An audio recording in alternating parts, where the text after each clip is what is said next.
All right, 4x4 for this 1984 Chevy. Having a little bit of problem. Philip Morris out of Arlington, Vermont. Gotta lock those hubs in. A classic mistake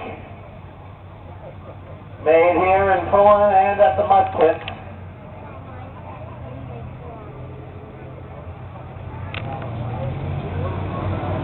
All the new stuff's automatic. You don't gotta lock in those hubs anymore. But not in an 84 Chevy.